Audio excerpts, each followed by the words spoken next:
এই শুনছো, আমাদের হৃদয়ের ছোঁয়া চ্যানেল ডায়েরির পক্ষ থেকে আমি উর্মি। আমাদের চ্যানেলটা সাবস্ক্রাইব করে আমাদের পাশে থাকো, প্লিজ প্লিজ প্লিজ।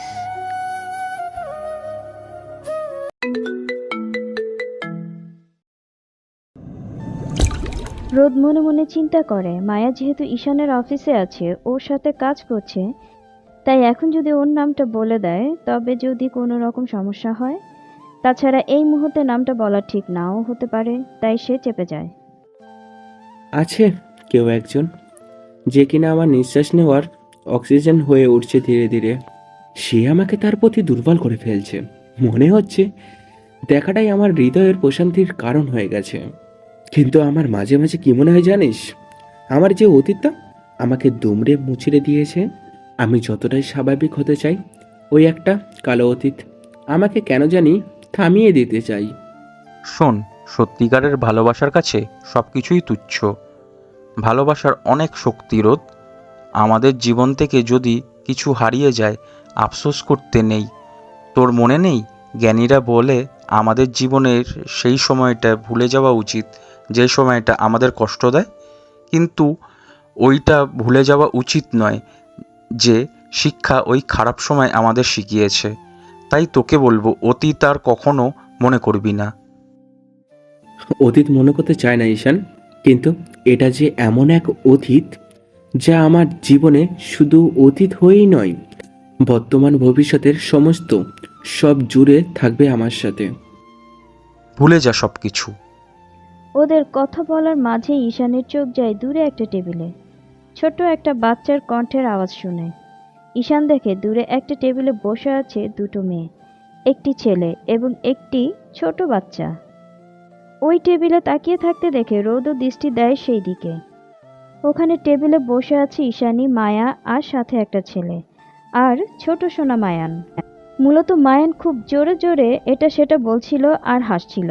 মায়ান কথা বলতে বলতে একসময় চেয়ারে উঠে এদিক ওদিক তাকিয়ে বলতে থাকে, আইসক্রিম আইসক্রিম আমার আইসক্রিমটা নিয়ে আসছে না কেন এখনো?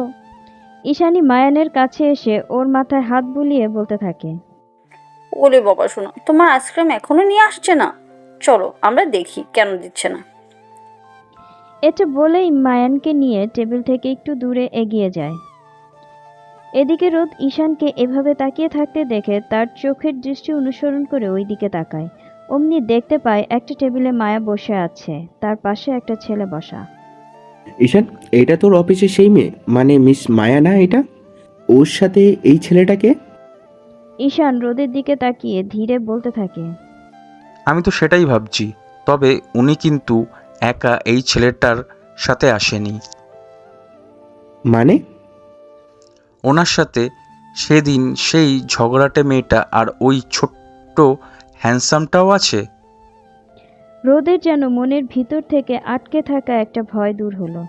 ঈশান রোদকে বলে, তুই একটু বস, আমি আসছি।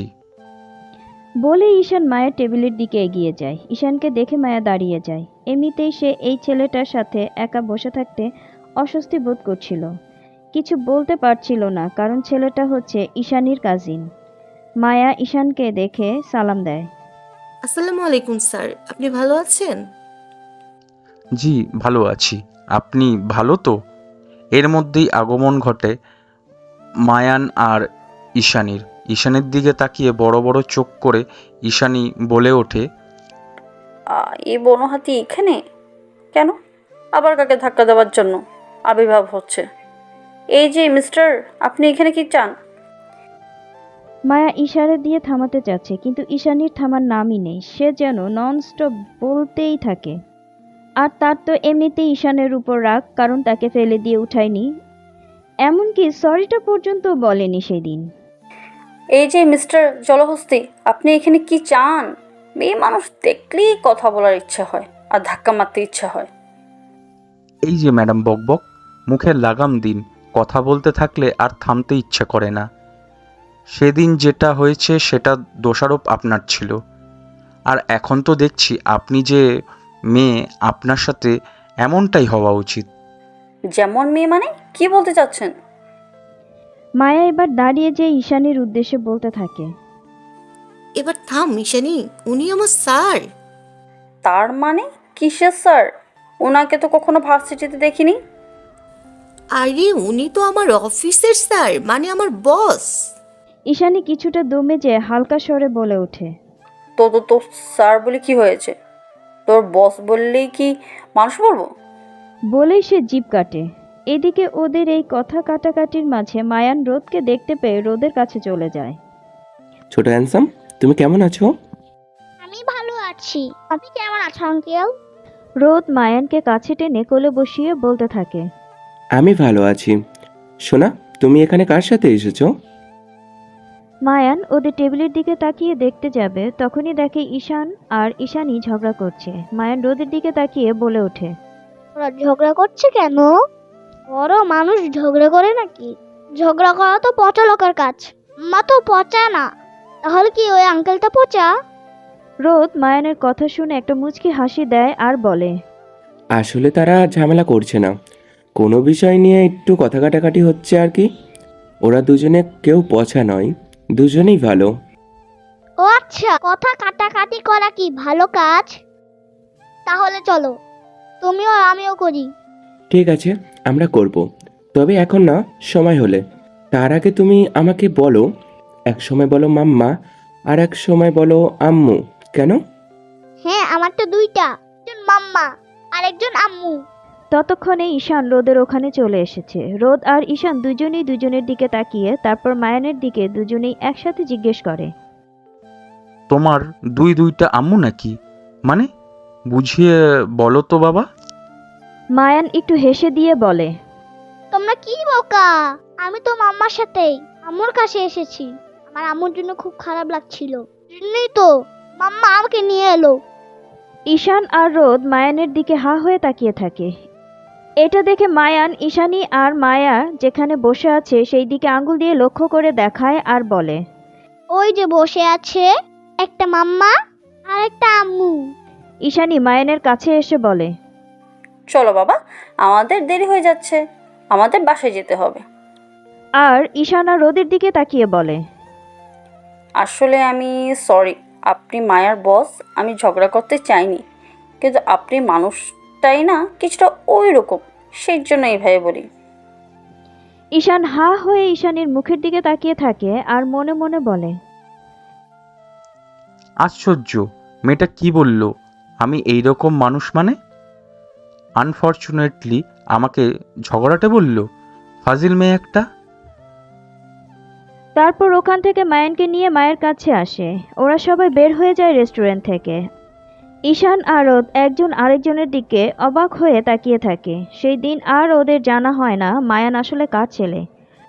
সন্ধ্যার সময় হালকা হাওয়া বইছে। রোদের বাসার বারান্দা থেকে মায়ার নতুন বাসার বারান্দাটা দেখা যাচ্ছে। রোদ নিজের মনে মনে বলতে থাকে। এই মেয়েটার চলার ভঙ্গি, চোখের ভাষা কেন জানি পুরনো এক চেনা ব্যথা জাগায়। আকাশে অনেক তারা থাকে, কিন্তু কোনো একটা তারা দেখলে হৃদয় থমকে যায়।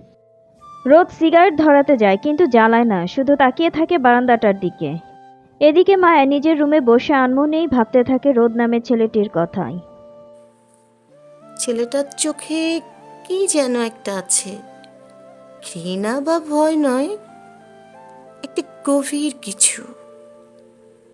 দূর থেকে একটি কালো ছায়া সারাক্ষণ মায়াকে ফলো করে যাচ্ছে। স্যার, আপনি ওই মেয়ে মিলে গেছে, সেই চোখ সেই চুল, হঠাৎই তার মাস্কটা মুখ থেকে সরে যায়, চিনে ফেললাম স্যার। একদম আপনি যেরকম বলেছিলেন হুবহু সেরকম স্যার। ভালো, এবার ভুল করিস না, ছায়ের মতো লেগে থাক। সে যেখানেই যাক, আমি যেন প্রতিটা নিঃশ্বাসের খবর পাই। যদি পালিয়ে যায়? ও পালাবে আর আমি চুপ থাকবো? এই জন্মে নয়।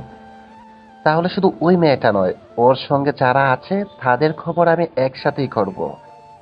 রোদ যখন গেট দিয়ে ভেতরে ঢুকছিল ঈশানের অফিসে, তখনই দারোয়ান জানায় কোনো একটা লোক মায়া ম্যাডামের খোঁজ করছিল। রোদ মনে মনে বলতে থাকে। এই মেয়ের পেছনে আবার কি লেগে আছে? কেনই বা তার খোঁজ করছে?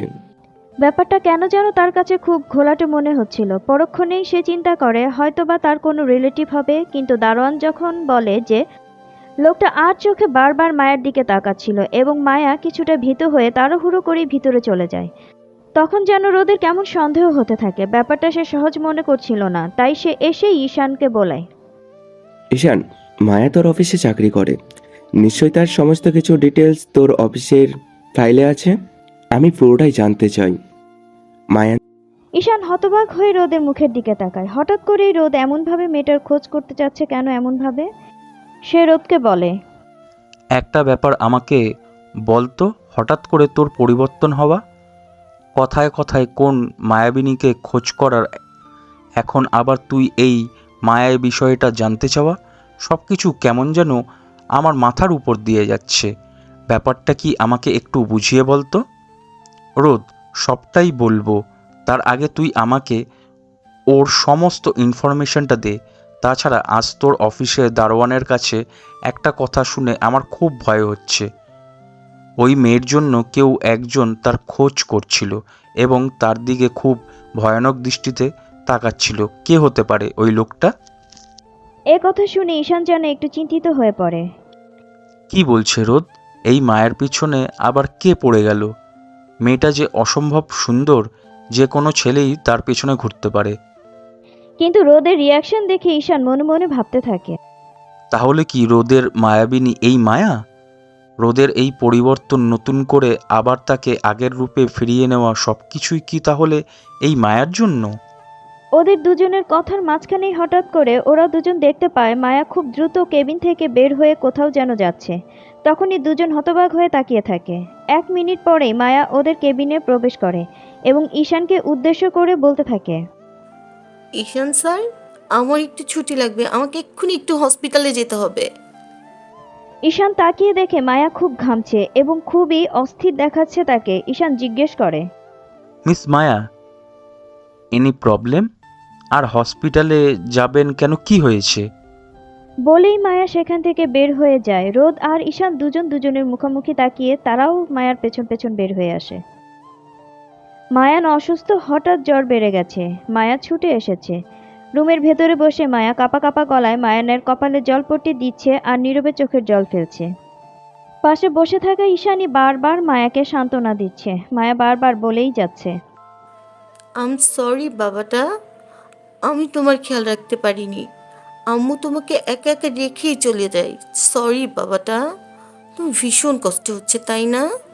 আম্মু চলে এসেছি, আম্মু এখন তোমার মাথায় হাত বুলিয়ে দিব, তুমি জলদি ঠিক হয়ে যাবে। হঠাৎ পিছনে দাঁড়িয়ে থাকা রোদ সব শুনে ফেলে। রোদ অবাক হয়ে যায়। মা! এক ধাক্কায় তার চোখে জল, কণ্ঠে কাঁপুনি। সে ধীরে ধীরে মায়া আর ঈশানীর সামনে আসে। মায়া মুখ নিচু করে বসেছিল। তার চোখ দিয়ে অনবরত জল পড়ছিল। রোদ অবাক হয়ে জিজ্ঞেস করে, মায়ার কাছে এসে, মায়ান তোমার ছেলে? তখনই মায়া ফিরে তাকায় পিছনে। তাকিয়ে দেখে রোদ দাঁড়িয়ে আছে। মায়া ওদের দেখে অবাক হয়ে তাকিয়ে থাকে। মায়া রোদের দিকে তাকিয়ে বলে, হ্যাঁ, মায়ান আমার ছেলে, আর আমি ওর আম্মু। মায়ান খুব স্পেশাল জানো। আমি ওর চোখে একটা দুনিয়া দেখি যেটা শুধু ভালোবাসা বোঝে, কিন্তু কোনো ভয় বোঝে না। মায়া একটু চমকে তাকায়, কিছু না বলে মাথা নিচু করে রাখে গভীর গলায়। আমি জানি না ওর বাবা আকাশে আছে কিনা, যেটা মায়ান আমাকে সব সময় বলে যে তার বাবা আকাশে থাকে। কিন্তু আমি ঠিক জানি আমি থাকলে ওর জীবনে কখনো কোনো কিছুই অভাব থাকবে না। আমি ওর জন্য এমন একজন হতে চাই যার দিকে তাকালে মায়ান গর্ব করে বলতে পারবে এই লোকটা আমার হিরো। মায়ের গলা শুকিয়ে আসে, চোখ ভিজে ওঠে। মায়া মনে মনে বলে, লোকটা এমন করে বলছে কেন? আমি তো মায়ানকে বলছি, মায়া তুমি কেন এত ভাবছো?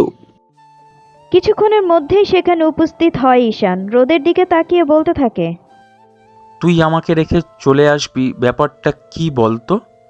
মিস মায়ের জন্যই তো চলে আসতে হলো। সে খুব অস্থির ছিল, তুইও একটু লেট করছিলি, সেই জন্য তোকে রেখে চলে এলাম। ঈশানী ট্রেতে কফি নিয়ে আসছিল। হঠাৎ এসে পেছন থেকে দাঁড়ায় ঈশান, আর অমনি ধাক্কা লাগে। আর তখনই ঈশানী বলে ওঠে, এই, আপনি অন্ধ নাকি নাকি গন্ডগ্রাম থেকে আসছেন? হালকা হেসে। আমি ফ্যাশন হাউসের মালিক। তোমার মতো হেয়ার ব্যান্ডের রং মেলাতে না পারা মূর্খ না। মায়ার কেবিনে এত যাতায়াত কেন? হ্যাঁ, আপনি কি ওকে পছন্দ করেন? কিন্তু মায়া আমার বন্ধু, মনে রাখবেন। যাকে তাকে আমি ওর কাছে ঘেঁষতেও দেব না। ঈশান তখন সিরিয়াস হয়ে বলে, ঠিক আছে, আমি পছন্দ করি, কিন্তু ভালোবাসা মানে জোর করে পাওয়া না। আমি শুধু চাই ওর জীবনে কেউ থাকুক যে ওকে সম্মান করবে, তার কোনো ভয়ের কারণ হবে না। ঈশানীর মুখটা নরম হয়ে আসে, কিন্তু চট করে সে বলেই বসে, তাহলে দয়া করে তোমরা ওর সাথে নাটক করা বন্ধ করো। তোমরা জানো না ওর জীবনটা কতটা দুঃস্বপ্ন লুকিয়ে আছে। তাই আমি চাই না নতুন করে ও আবার কোনো বাধা বা কষ্ট পাক। এইটুকু একটা মেয়ের মধ্যে কি এত দুঃখ লুকিয়ে আছে, আর তার দুঃখের কারণটাই বা এত জানা দরকার? একটা জিনিস খেয়াল করেছি, বেশিরভাগ সময় উনি চুপচাপ থাকে, তেমনভাবে হাসতেও দেখা যায়নি কখনো। কি এমন ঘটেছিল তার জীবনে, সেটা কি বলবে প্লিজ? প্লিজ বলুন মিস ঈশানী, কি এমন ছিল সেই কাহিনী যার জন্য আপনার বান্ধবী হাসতে ভুলে গেছে?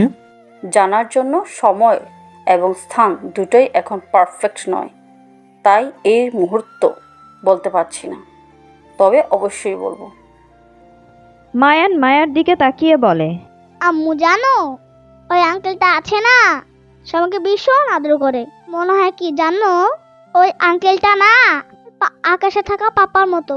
পাপা আমার কাছে থাকলে আমাকে এইভাবেই আদর করতো। মায়া অবাক হয়ে মায়ানের মুখের দিকে তাকিয়ে থাকে। পেছন থেকে রোদ হেসে বলে, মায়ান, তোমার আম্মু জানে না আমি তাকে কতটা ভালোবাসি। তুমি যদি বলো আমি তোমাদের জীবনে সারাক্ষণ পাশে থাকতে চাই, তুমি যদি চাও, আমি কখনো তোমার আম্মুকে কান্না করতে দেব না।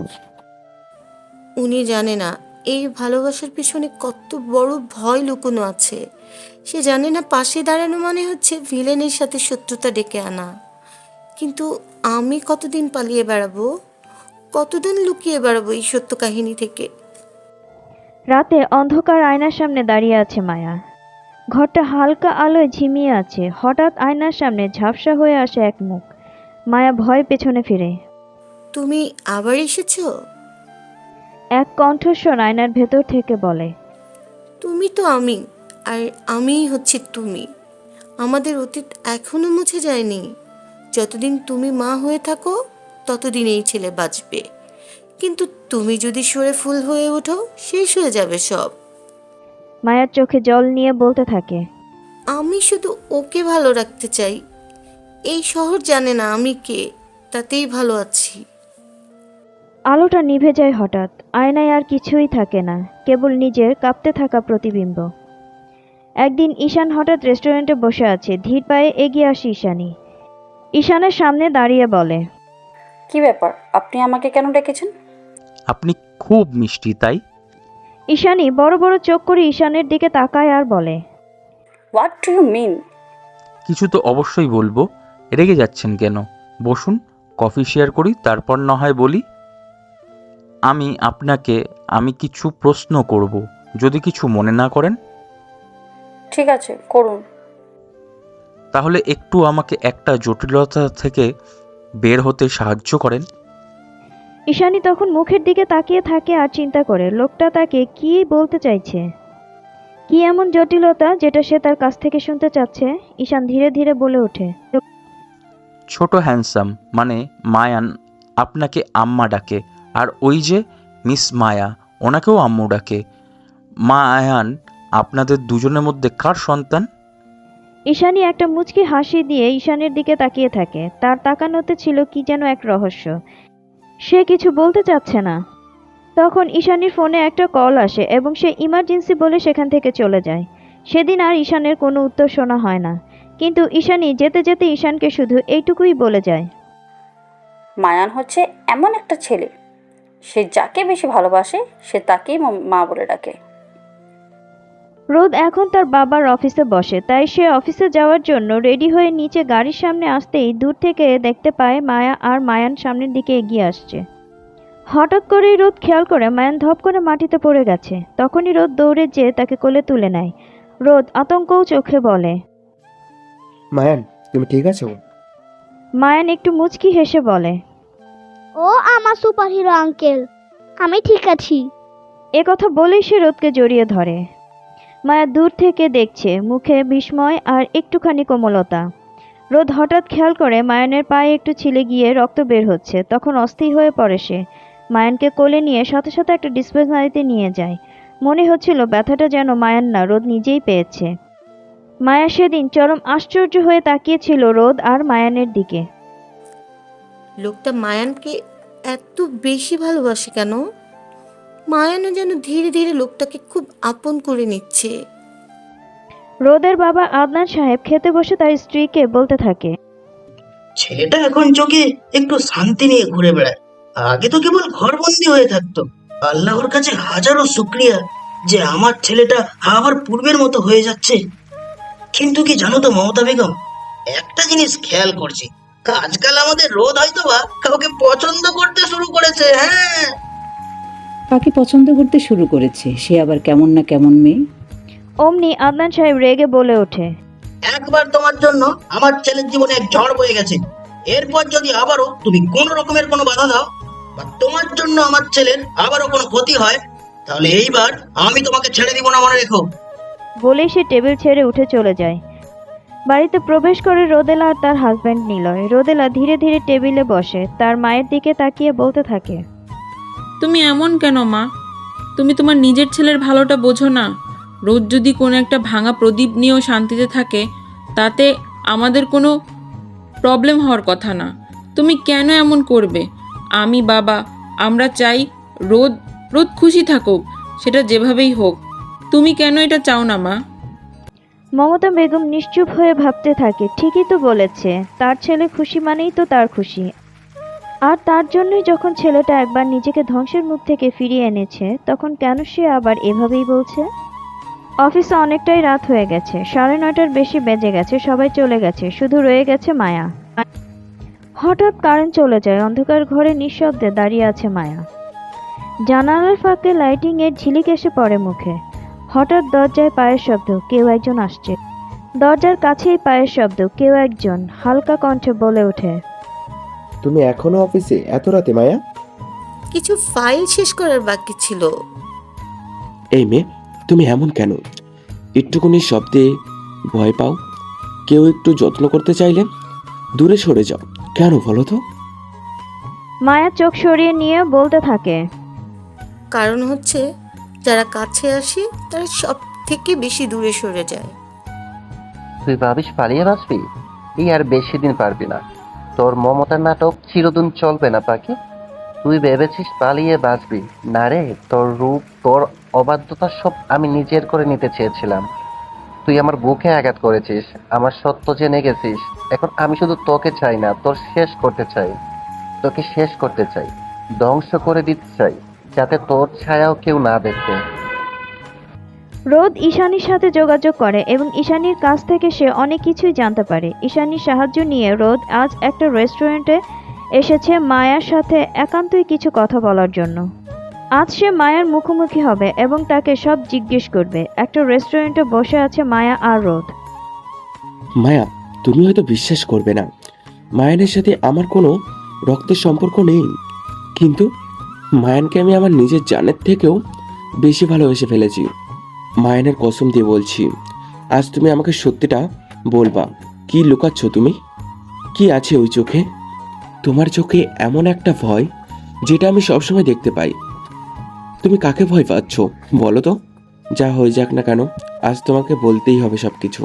যদি কিছু চাপা থাকে সেটা বুঝতে সময় লাগে। কি হলো বলো, মায়ান কি সত্যি সত্যি তোমার নিজের ছেলে? মায়ানের বাবা কোথায়? কেনই বা তুমি সবসময় এত ভয়ে ভয়ে থাকো?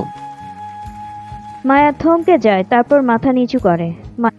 মায়ার চোখে জল চলে আসে, টপ টপ করে তার চোখ দিয়ে জল পড়তে থাকে। রোদ কিছুটা কাছে এসে মায়ার দুই গালে হাত দিয়ে মুখটা উঁচু করে মায়ার চোখের দিকে তাকিয়ে আবেগ ভরা কণ্ঠে বলে, আচ্ছা, আমাকে বিশ্বাস করো তুমি? তুমি জানো না আমি তোমাকে কতটা ভালোবেসে ফেলেছি। তোমার সব কিছুকে ভালোবেসে ফেলেছি। তোমার অতীত, বর্তমান যা কিছুই হোক না কেন, আমার তাতে কোনো মাথা ব্যথা নেই। নির্ভয়ে সব বলতে পারো আমাকে মায়া। মায়া মনে মনে কিছু একটা ভাবতে থাকে, তার মধ্যে একটা ভয় কাজ করতে থাকে, আবার কেমন যেন একটা বিশ্বাসও কাজ করে। মায়া তার নিজের মনের সাথে যুদ্ধ করতে থাকে। মায়ান তার নিজের সন্তান নয়, এটা যেন সে কখনোই মানতে চায় না। তারপরেও সে সত্যি যেটা সেটা তো কখনো চাপা থাকবে না। তখনই সে রোদের চোখের দিকে তাকিয়ে বলে ওঠে, না, সে আমার রক্তের নয়, কিন্তু আমার প্রাণ। ওর নিজের বাবা একটা দানব।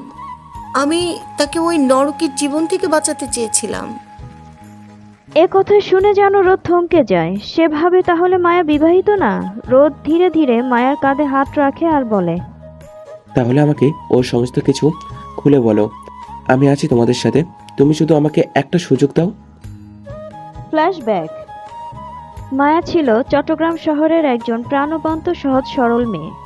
সে হাসতে জানতো, সবাইকে হাসাতে জানতো, আর জানতো কিভাবে সবাইকে আপন করে নিতে হয়। তার মা ছিল একজন স্কুল শিক্ষিকা, সবাইকে শিক্ষা দেয়া ছিল যার ধর্ম। আর মায়ের বাবা ছিলেন একজন সমাজের সম্মানিত মানুষ, তবে গম্ভীর স্বভাবের। বাড়ির নিয়ম কানুনের এক চুল এদিক সেদিক বরদাস্ত করতেন না তিনি। মায়ের একমাত্র বেস্ট ফ্রেন্ড ছিল তার কাজিন শোভা। সারাদিন একসাথে হাসাহাসি, গল্প ও স্বপ্ন দেখা, সবকিছুই তারা একে অপরকে বলতো। তাদের মধ্যে এমন কিছুই ছিল না যে একজন অপরজনকে না জানিয়ে কিছু করত। কিন্তু শোভা ছিল প্রেমে অন্ধ। এক ছেলের প্রেমে পড়েছিল সে, যার নাম ছিল ফারহান। ফারহান ছিল ভদ্র ছদ্মবেশী একজন ধূর্ত শিকারী। এক রাতে ফারহান ব্ল্যাকমেইলিং করে শোভার সঙ্গে শারীরিক সম্পর্ক করে। শোভা বুঝতেই পারেনি তার শরীরের সাথে তার আত্মাটাকেও কেউ কেড়ে নিচ্ছে। পরে সে কোর্টের মাধ্যমে ভুয়া কামিননামা বানিয়ে বলে, দেখো আমি তো তোমার স্বামী, সমাজ যাই বলুক তুমি আমার। কিন্তু শোভা খুব জেদ করা শুরু করে, আর সেই জন্য ফারহান কাছের এক মসজিদে যে শোভাকে বিয়ে করে। কিন্তু স্ত্রীর সম্মান স্বীকৃতি কোনোটাই সে দেয় না। কিন্তু এক সময় শোভা বুঝতে পারে যে সে প্রেগনেন্ট। তার রক্ষণশীল পরিবার এটা কখনোই মেনে নেবে না। শোভা তখন একমাত্র মায়াকেই ফোন করে আর বলে, তুই ছাড়া কেউ জানবে না, প্লিজ আমাকে তুই একটু বিশ্বাস কর। আমি আশা করি তুই আমার বিশ্বাসটা রাখবি। মায়া নিজের জীবনের বাজি রেখে তাকে সাহায্য করে, ডাক্তার দেখানো, লুকিয়ে রাখার ব্যবস্থা সব করে। কিন্তু তখন থেকেই মায়ের বাবা মা মায়ের প্রতি সন্দেহ করতে শুরু করে। মায়ের মা জিনাত বেগম বলতে থাকে, মায়ের বাবা কবির সাহেব পাশ থেকে বলতে থাকে,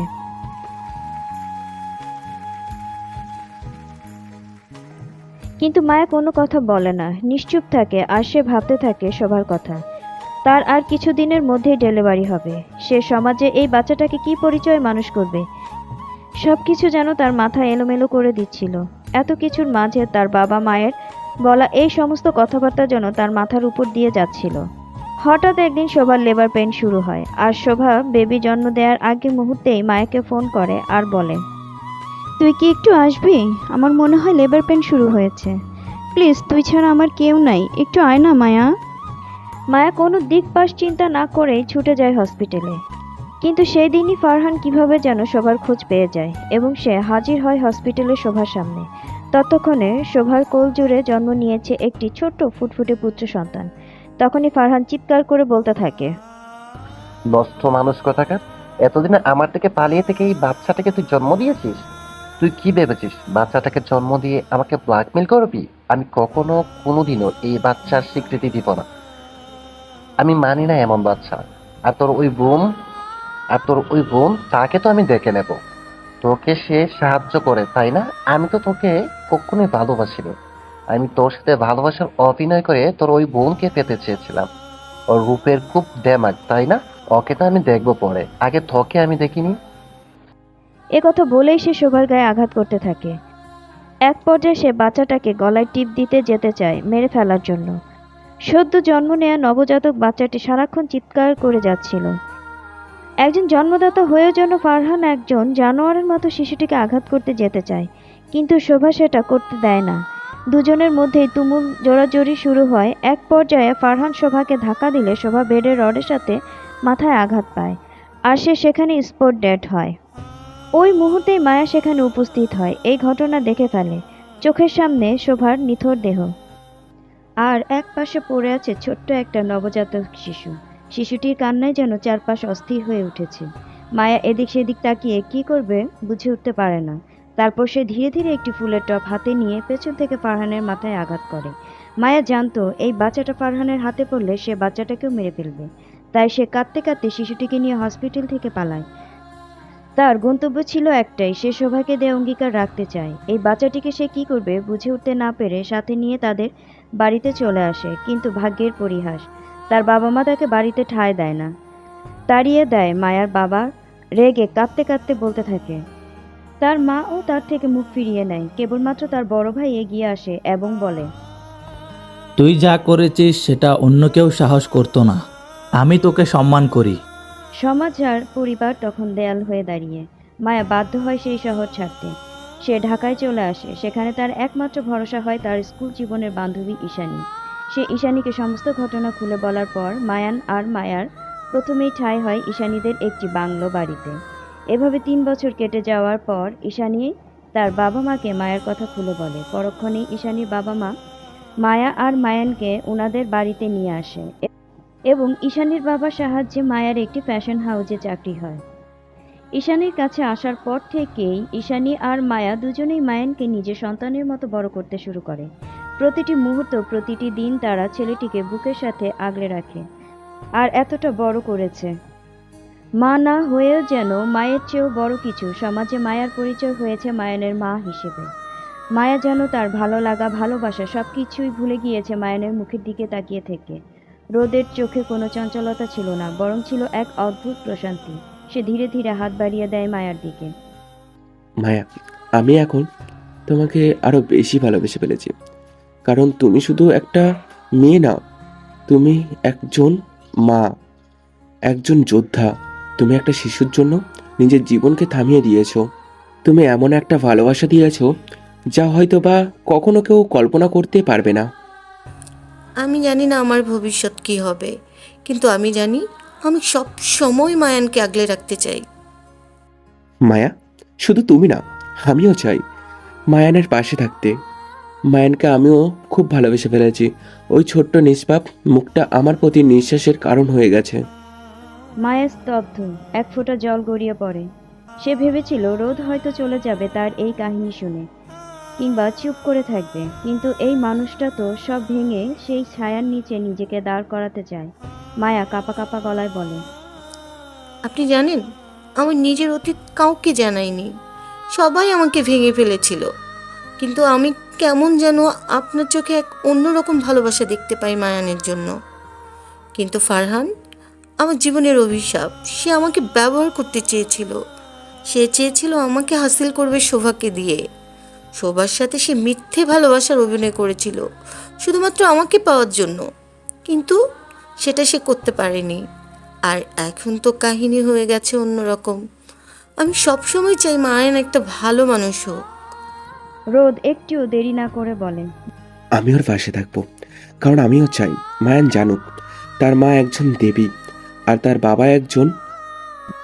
মায়া তখন চোখে মুখে হাত দিয়ে কেঁদে ফেলে। রোদ তখন তার পাশে এগিয়ে এসে নিঃশব্দে বলে ওঠে, তুমি যদি চাও তাহলে কাউকে জানাতে পারো, আর যদি না চাও তাহলে এই কাহিনী কেউ কখনো জানবে না।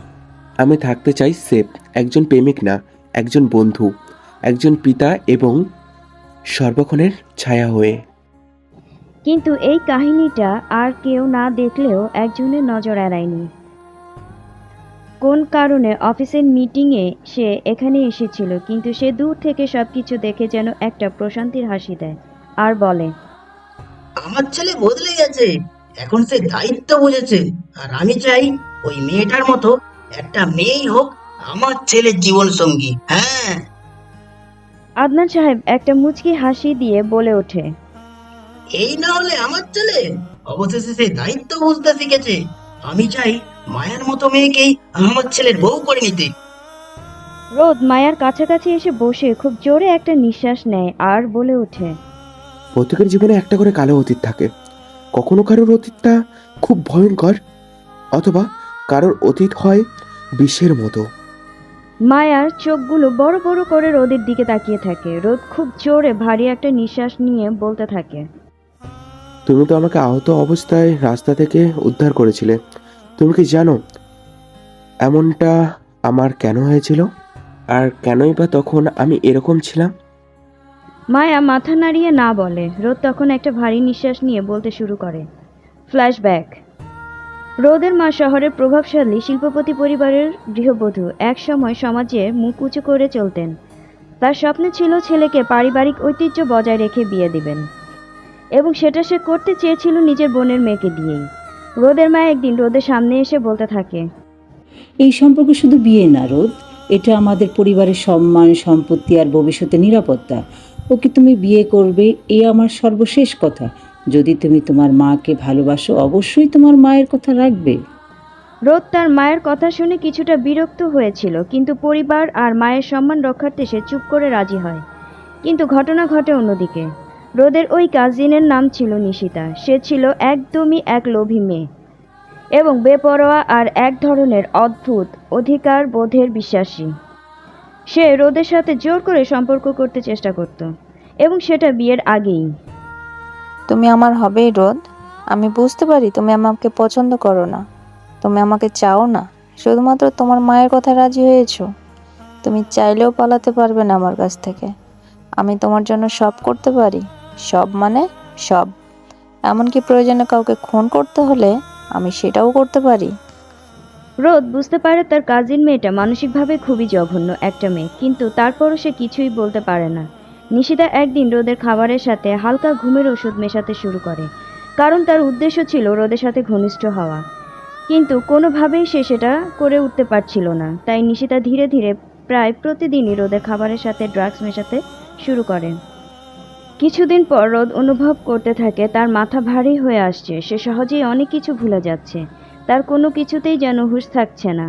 হঠাৎ করেই একদিন রোদ খেয়াল করে তার বিজনেসের অ্যাকাউন্ট থেকে গোপনে টাকা ট্রান্সফার হচ্ছিল অন্য কোনো একটা অ্যাকাউন্টে। এমনকি আবিষ্কার করে তার সই নকল করে একটা কাগজে সিল মেরে দেয়া হয়েছিল। আর কিছুদিনের মধ্যেই যেন রোদ মানুষের থেকে দূরে সরতে শুরু করে। সে কারো উপরে বিশ্বাস রাখতে পারছে না। সে কাউকে সহ্য করতে পারছে না। নিজের রুমে একা একা ভিন্নভাবে দিন কাটাতে চায়, আর ভেতরে ভেতরে শেষ হতে থাকে। তার এই অবস্থা দেখে তার মা খুব ভয়ানকভাবে অবাক হয়ে যায়। হঠাৎ করেই রোদের এই পরিবর্তনের কোনো কিছুই বুঝতে পারছিল না তিনি। এই জন্যে সে নিশিতাকে তার বাড়িতে স্থায়ীভাবে থাকার জন্য বলে, এবং রোদকে পুরোপুরি দেখাশোনা করার দায়িত্ব দেয় নিশিতাকে। এতে যেন রোদ আরও মানসিকভাবে ভেঙে পড়ছিল।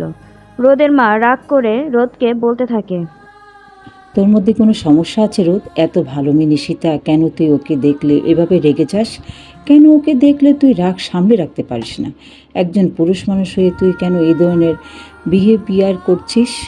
রোদ ঘরের দরজা বন্ধ করে বসেছিল। হঠাৎ ঘরের মধ্যে প্রবেশ করে রোদেলা। তখনই রোদ তার বোনের হাত দুটো ধরে বলতে থাকে, আপু, মা আমাকে শুধু ব্যবহার করতে চাইছে। আমি তো মানুষ, আমারও তো মন আছে। আমি তার সন্তান, ঠিক আছে, কিন্তু এইভাবে আমাকে সে কেন ব্যবহার করছে? তুই এটা কেন ভাবছিস মা তোকে ব্যবহার করছে? মা তো তোর ভালোর জন্যই করছে সব কিছু। নিশিতা ভালো মেয়ে, ও আমাদের কাজিন, তোর জন্যও পারফেক্ট, আর সেজন্যই তো মা ওকে তোর জন্য ঠিক করেছে। রোদ তখন রোদেলার চোখের দিকে তাকিয়ে বলতে থাকে, অপরে আমি যা দেখি তোরা তা দেখতে পাস না। হয়তো এখন বুঝবি না, কিন্তু যখন বুঝবি তখন হয়তো তোদের কিছুই করার থাকবে না। রোদেলা হা হয়ে ভাইয়ের মুখের দিকে তাকিয়ে থাকে আর মনে মনে ভাবতে থাকে, কেন এই কথা বলেছে রোদ? আসলে কি আমাদের চোখের দেখা কোনো ভুল হচ্ছে? নিশিতা যেন এই বাড়িতে এক নতুন রোল মডেল নিয়ে হাজির হয়। সে সকাল বিকাল রোদের খাবারের ওষুধ, এমনকি কাপড় চোপড় পর্যন্ত গুছিয়ে দিচ্ছিল। কিন্তু এই দেখাশোনার আড়ালে ছিল এক ভয়ঙ্কর অভিসন্ধি। রোদ যখন মানসিকভাবে ভেঙে ধীরে ধীরে হ্যালুসিনেশন করতে শুরু করেছে। ঘুমের ঔষধে প্রভাবিত হয়ে কেমন যেন হয়ে যাচ্ছিল। একদিন নিশিতা ঘরে এসে তার পাশে বসে আর আস্তে আস্তে রোদের গালে হাত বুলাতে শুরু করে এবং নরম গলায় ফিস ফিস করে বলতে থাকে, তুমি এখন দুর্বল আছো রোদ, আর আমি শুধু তোমার জন্য এখানে আছি। আমাকে কেউ থামাতে পারবে না। আজকের রাতটা শুধুই আমার, চাইলেও তুমি দূরে সরতে পারবে না। রোদ কিছু বলতে পারে না। নিশিতা ধীরে ধীরে এসে রোদের গলা জড়িয়ে ধরে পিছন থেকে এবং পাগলের মতো বিহেভিয়ার শুরু করে। রোদ কিছুটা দুর্বল এবং অসুস্থ থাকায় সে প্রথমে ততটা বুঝতে না পারলেও ধীরে ধীরে বুঝতে পারছিল নিশিতার চাওয়াটা। রোদ হাত দিয়ে নিশিতার হাতটাকে ছাড়িয়ে নিতে চায়। সে যতবারই হাতটা ছাড়িয়ে দিচ্ছিল, নিশিতা যেন ততবারই শক্ত করে জড়িয়ে ধরছিল। এক পর্যায়ে এসে নিশিতা রোদের ঘাড়ে গলায় কিস করতে শুরু করে। এরই মধ্যে রোদের বোন রোদেলা হঠাৎ ঘরের দরজায় টোকা না দিয়েই দরজা খুলে ঢুকে পড়ে ঘরের ভেতর। আর চোখের সামনে যা দেখে তাতে সে অবাক এবং বিস্মিত আর সাথে ভয়ঙ্করভাবে ক্ষুব্ধ হয়ে ওঠে। সে রোদ বলে চিৎকার করে ওঠে আর নিশিতা রেগে যেয়ে বলতে থাকে, রোদেলা আপু, আপনি এখানে কেন? আর আপনি দরজা নক না করে কেন ভিতরে ঢুকেছেন? সে এক লাফে উঠে দাঁড়ায়, মুখে কিছু একটা বলার চেষ্টা করে কিন্তু রোদেলা তার সুযোগ দেয় না। ঠাস করে একটা থাপ্পড় লাগিয়ে দেয় গালে এবং চিৎকার করে রোদেলা বলতে থাকে রাগী চোখে, তোমাকে আমি এক্ষুনি বাড়ি থেকে বের করে দেব। তুমি আমার ভাইয়ের জীবন গোছাতে এসেছো নাকি ধ্বংস করতে?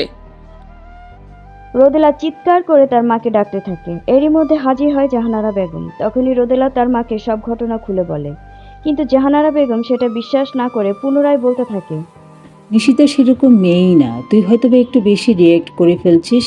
রোদেলা রাগী গলায় বলে। তুমি না খোলো, চোখে কিছু না দেখো, তবে একদিন তোমার এই বিশ্বাসের দাম রোদকে হারাতে হবে মা। ওই দিনের পর থেকে রোদেলা চুপচাপ একটা দিনের অপেক্ষায় ছিল। সে জানতো নিশিতা শুধু রোদের নয়, এই বাড়ির বিশ্বাসকেও ছাড়িয়ে দিতে যাচ্ছে। তাই সে একদিন নিশিতার রুমে যেয়ে একটা ছোট্ট ক্যামেরা বসিয়ে দেয় এবং তাতেই ধরা পড়ে রোদের ব্যাংক অ্যাকাউন্ট থেকে একাধিকবার অর্থ স্থানান্তর করা। নিশিতার ফোনে কথা বলে, কারোর সাথে কথা বলছিল। টাকাগুলো আমার অ্যাকাউন্টে ট্রান্সফার করা শেষ, শুধু এখান থেকে উড়ে যাওয়া বাকি। আর ওই রোদ, ওকে তো আমি এমনিতেই অর্ধেক মেরে ফেলেছি। বাকি যতটুকু আছে সেইটাই খুব অহংকার ওর নিজের, তাই না? হ্যান্ডসাম, গুড লুকিং, বড়লোক বাবার একমাত্র ছেলে আমার মতো মেয়েকে পাত্তাই দিতে চায় না। এবার দেখ আমাকে পাত্তা না দেওয়ার শাস্তি কতটুকু ভয়ানক। রোদেলা যখন তার মায়ের সামনে সেই ক্যামেরার ফুটেজ নিয়ে আসে, তখন যেন সায়রা বেগম রাগে কাঁপতে কাঁপতে বলতে থাকে, তুই আবার কি নাটক শুরু করলি রোদেলা? নিশিতাকে ছোটবেলা থেকে কোলে পিঠে মানুষ করেছি আমি, আর তাকে নিয়ে কেন বারবার তোদের এত সমস্যা? মা, তোমার সেই কোলে পিঠে করে মানুষ করা মেয়েটা আজ রোদের বিছানায় উঠে গেছে। ওর জীবনটাকে ধ্বংস করার জন্য উঠে পড়ে লেগেছে। এর প্রমাণ দেখো। তখনই সে মোবাইলটা তুলে দেয় এবং সেখানে সে ভিডিও চলতে থাকে। ভিডিওতে নিশিতা রোদের হাত ধরে ফিস ফিস করে বলছে, তুই যা খুশি ভাব, আমি তোর হয়েই ছাড়বো। তুই তো আমাকে কাছে টানবি না, তাই আমি তোকে আমার কাছে টেনে নিয়ে আসবো। আর তুই চাইলেও দূরে সরে যেতে পারবি না, কারণ আমি তোর খাবারের সাথে এমন কিছু মিশিয়ে দিয়েছি, তুই একটা কাঠের পুতুল হয়ে যাবি শুধু। রোদের মা হতভম্ব হয়ে বসে পড়ে, তার চোখ দিয়ে পানি গড়িয়ে পড়তে থাকে। পাশ থেকে রোদেলার বাবা হঠাৎ রেগে বলে ওঠে, এতদিন চুপচাপ থাকলাম যার জন্য সে এত বড় ধোঁকা দিল। আমার পক্ষে আর সহ্য হচ্ছে না। এখন এই মেয়েকে আমি এক মুহূর্তে আমার বাড়িতে রাখবো না। আমার ছেলের জীবন বিষ ঢেলে দিয়েছে। আমার ছেলের কথা না শুনে তার উপরে চাপিয়ে দিয়েছে এক ভয়ানক অভিশাপ। সে আরো চিৎকার করে বলতে থাকে, রোদ, তোর মা তোকে বিশ্বাস করেনি। তার চোখে থাকা সত্ত্বেও সে অন্ধ হয়ে গিয়েছে। তার বোনের মেয়ের ভালোবাসা সে উন্মাদ হয়ে গিয়েছে। চিৎকার করে নিশিতাকে ডাকতে থাকে আর বলতে থাকে, যে মেয়েটাকে বউ বানানোর স্বপ্ন দেখেছি, যাকে এই বাড়িতে এনে রেখেছি, তুই কেন বেইমানি করলি? আমার ছেলের জীবন নিয়ে ছিনিমিনি শুরু করে দিলি। চিৎকার করতে থাকে মমতা বেগম। পরের দিন সকালের ঘটনা, নিশিতা তার নিজের সবকিছু গুছিয়ে নিয়ে পালিয়ে যায়। রোদের অ্যাকাউন্ট থেকে তখন প্রায় 50 লাখ টাকা নেই। কিছু টাকা সে নগদ নিয়েছে আর কিছু ট্রান্সফার করেছে। আর চলে যাওয়ার সময় একটা কাগজ লিখে যায়, অহংকার আর সুন্দরের দাপট দেখে আমার মতো মেয়েকে পাত্তা না দেওয়ার শাস্তি ছিল এটা। তোমাদের ছেলেকে অর্ধেক শেষ করেছি, বাকি অর্ধেকটাও নিজেই শেষ হয়ে যাবে। এই খবরটা শুনে রোদের মা অসুস্থ হয়ে যায়, কারণ সে এক রকমের আত্মগ্লানিতে ভুগতে থাকে। সে নিজের হাতেই তার ছেলের জীবনটাকে শেষ করে দিল, শুধুমাত্র তার বোনের মেয়ের জন্য। আর এই ঘটনার পর থেকেই রোদ নিজের মধ্যে একটা অন্ধকারে চলে যায়। রাতের পর রাত ঘুমাতে পারে না, কথায় কথায় রেগে যায়, নিজের মা বাবার সাথে অনেক দূরে সরে যায়। আর নেশাই হয়ে ওঠে তার একমাত্র সঙ্গী। বর্তমান একদিন রোদ আর মায়া একটা রেস্টুরেন্টে বসে কথা বলছিল। ঈশান দূর থেকে সেটা দেখে রোদ আর মায়ার দিকে কিছুটা ঝুঁকে বলতে থাকে, তুমি যদি আর একবার বলো যে তুমি একা, তাহলে আমি বলবো আমি তোমাকে একা থাকতে দেবো না। মায়া চুপচাপ হয়ে যায়। ঈশান মনে মনে বলতে থাকে, ওদের দুজনের মধ্যে কি হচ্ছে?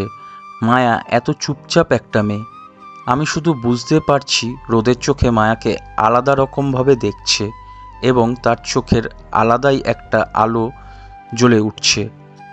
এতটা তো সে আমাকে কাউকে দেখেও করে না। তাহলে ব্যাপারটা কি সেটা তো আমাকে জানতেই হবে। কিসের জন্য এমন বদলে গেছে রোদ? তাহলে কি রোদের বদলে যাওয়ার কারণটাই মায়া?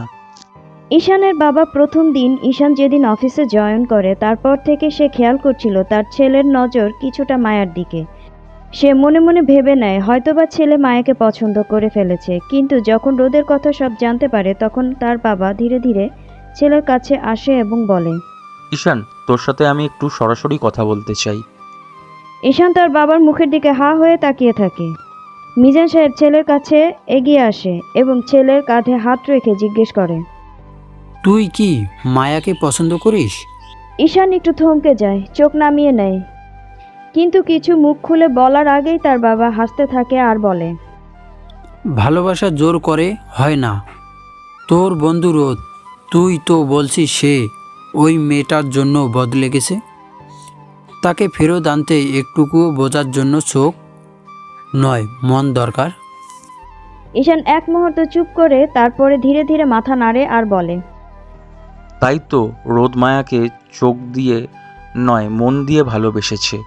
আমি পাশে থাকবো ওদের, আমি একসাথে দেখতে চাই। তারপর থেকে ঈশান যেন নিজেই রোদ আর মায়ার পাশে দাঁড়ায়। অফিসে কোনো ইভেন্ট হোক কিংবা মায়ার প্রতিটি প্রয়োজনে যে কোনো মুহূর্তেই হোক সবসময় যেন একটা সাইলেন্ট গার্ডিয়ান হয়ে দাঁড়ায়। লোকটা ফোনে বলতে থাকে, স্যার আজ এই মেয়েটাকে তুলে নিয়ে যেতে পারবো স্যার, ছেলেটাও তার সাথে নেই মনে হচ্ছে।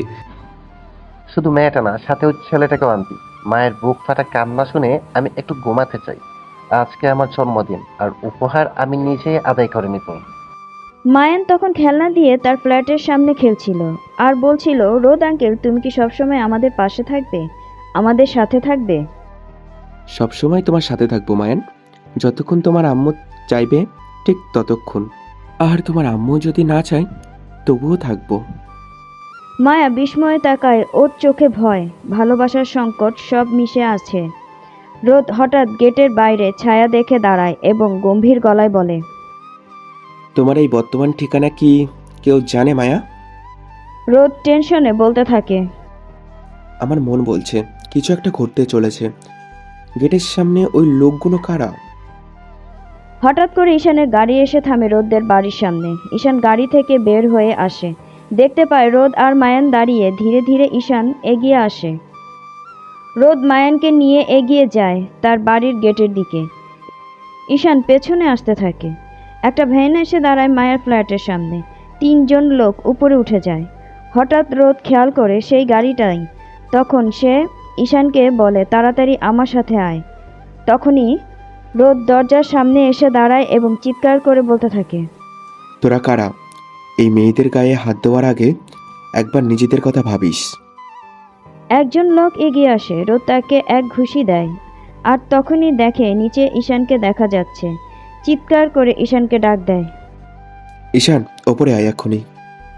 ঈশান এসে পড়ে আর পুলিশকে ফোন দেয়। ঈশান এক লোকের গলা চেপে ধরে বলে, বল, কারা তোর আর কাদের আদেশে এখানে এসেছিস?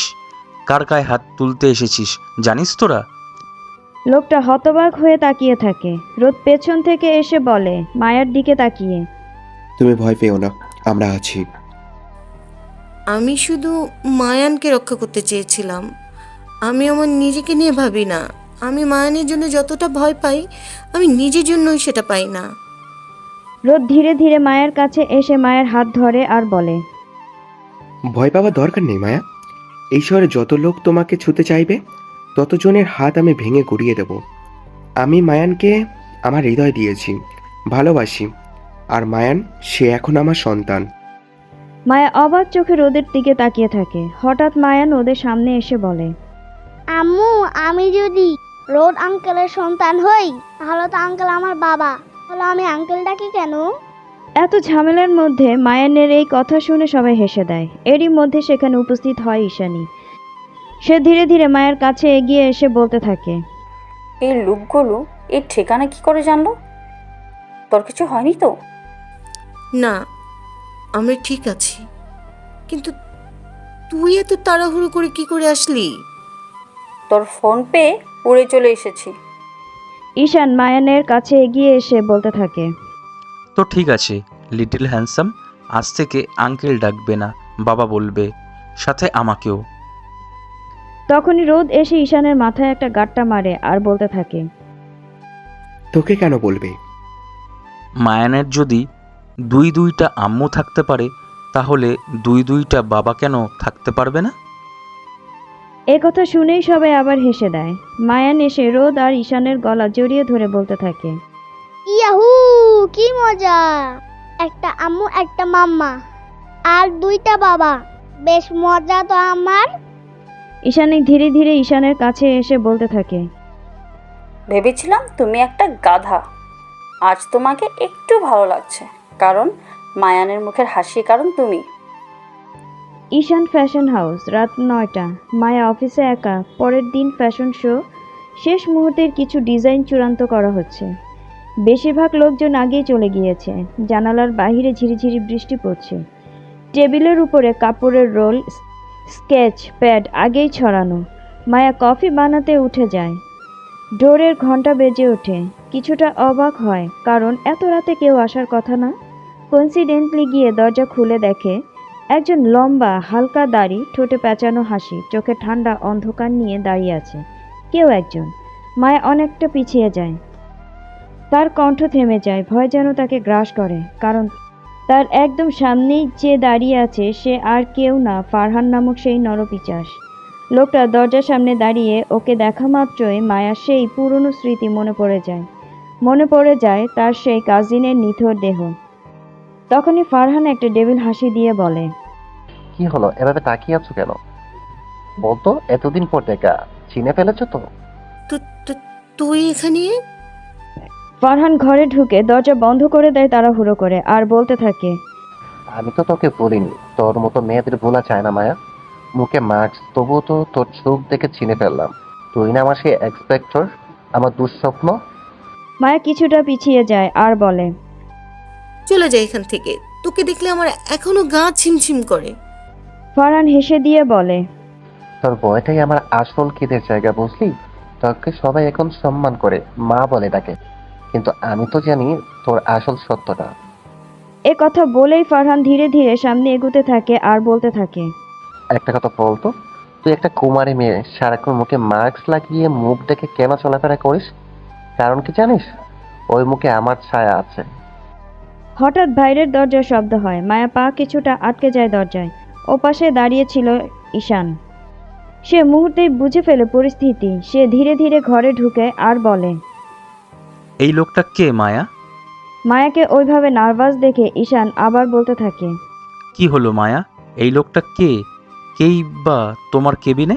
ফারহান ঈশানকে দেখে গম্ভীর হয়ে যায় আর বলে। এই কি তোর নতুন গার্ড? এতদিন পরে ওর সাহস পাস?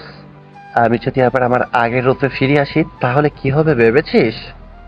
আর এই যে তোর এত গার্ড, এত বন্ধু বানিয়েছিস না, আমি যদি সবকিছু ফাঁস করে দিই ওদের কাছে। ঈশান এগিয়ে আসে, তার কণ্ঠ দৃঢ়। সে বলতে থাকে। একটা শব্দ বেশি বলবি না। তুই জানিস না এই ভবনের প্রতিটি কোনায় কোনায় সিসি ক্যামেরা লাগানো। বেরিয়ে যা, নইলে পুলিশ আসবে। তুই জানিস না আমি কে? আমি যেটা চাই সেটা আদায় করে নেই। এই মেয়েটা মায়া, সে আমার ছিল, আমারই থাকবে। এই সমাজ আর তোরা কিছুই করতে পারবি না। ঈশান ফোন বের করে রোদকে কল দেয়। রোদ, তাড়াতাড়ি অফিসে আয়, দ্রুত, একটা সমস্যা হয়েছে। ফারহান ধমকে উঠে আর বলে। ঈশান আঙ্গুল তুলে বলতে থাকে। এই জিনিসটা তুই পারবি না। দেখ, তুই কে আমি জানি না, কিন্তু তোর সময় শেষ মিস্টার ভিলেন। আমার মায়ের পাশে আছি, তুই শেষের পথে। ফারহান ঘরের কাচের গ্লাসে একটা ঘুষি মেরে বেরিয়ে যায়। কাঁচ ভেঙে পড়ে, রক্ত ঝরে তার হাত থেকে, কিন্তু সে হাসতে থাকে আর বলে। কিছুক্ষণ পরেই রোদ সেখানে উপস্থিত হয়। মায়ের কাছে এসে বলতে থাকে। তুমি ভয় পেও না, তুমি একা নও, আমরা আছি তোমার সাথে। তুমি জানো না তুমি এমন একজন হয়ে গেছো যে তোমার পেছনে কেউ আসলে সে নিজেই অন্ধকারে হারিয়ে যাবে। পরের দিন রোদ আর ঈশান দুজনে একসাথে কেবিনে বসে আছে। ঈশান বলতে থাকে, ওই লোকটা, ওর ব্যবহার খুব অদ্ভুত। তোর কাছে যা শুনলাম তাতে তো মনে হচ্ছে শুধু অদ্ভুত না, খুবই ভয়ঙ্কর। আমি কেমন যেন একটা ভয়ঙ্কর গন্ধ পাচ্ছি। হঠাৎ মায়া ওদের কেবিনে আসে।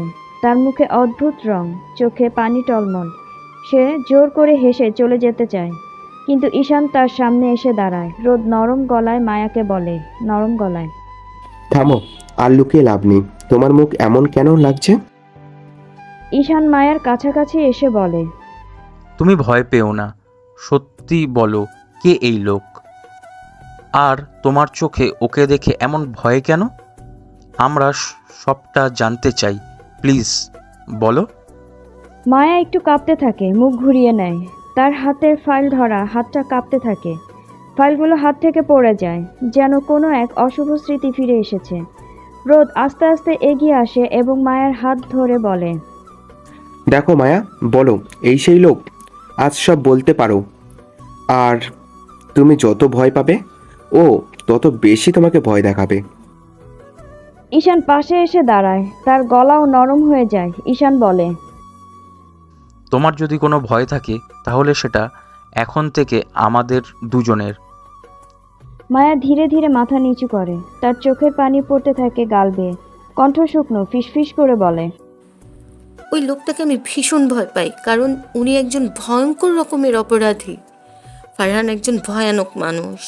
আমি তার হাত থেকে পালিয়েছিলাম শুধু নিজের জন্য না, মায়ানকে রক্ষা করার জন্য। আমার কাজিনের ছেলে হওয়ার পরেও কিন্তু ও আমার পৃথিবী। ওকে নিয়ে যদি ফারহান কিছু করতে চায় তাহলে আমি এবার আর ওকে ছেড়ে দিব না। রোদ ধীরে ধীরে এগিয়ে আসে মায়ের কাছে এবং শান্ত কণ্ঠে বলে, তুমি একা না, আর এই লড়াইটা এখন থেকে আমাদেরও। মায়া বুঝতে পারে ফারহান ফিরে এসেছে এবং সে থামবে না। সে যা খুশি করতে পারে। তাই মায়া রোদ আর ঈশানের সাহায্যে যায় সেই পুরনো থানায়। সেই কেস ফাইল খুঁজে বের করে, যেখানে সে শোভার মৃত্যুর কেস করতে গিয়ে খুঁজে পেয়েছিল বেশ কিছু মেয়েদের নিখোঁজ হওয়ার রিপোর্ট। সেইগুলোই ফারহানের নাম ছিল, কিন্তু কেউ প্রমাণ করতে পারেনি। তারা খুঁজে পায় একটি মেয়ের পরিবার, যার নাম ছিল সারা, ফারহানের শিকার। মায়া, রোদ আর ঈশান তাদের সঙ্গে যোগাযোগ করে এবং গোপনে সেই মেয়ের ভয়েস রেকর্ড করে নেয়। সেখানে মেয়েটা বলে,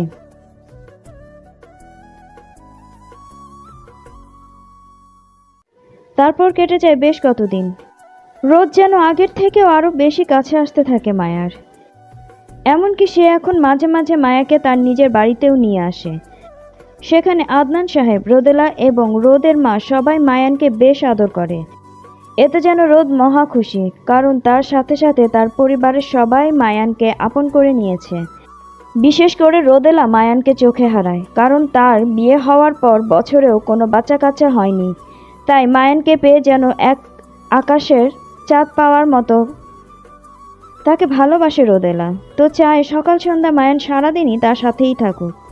একদিন মায়ান হঠাৎ করে রোদের কোলে লাফিয়ে উঠে আর বলে, আম্মুর মতো তোমাকেও আমি অনেক পছন্দ করি।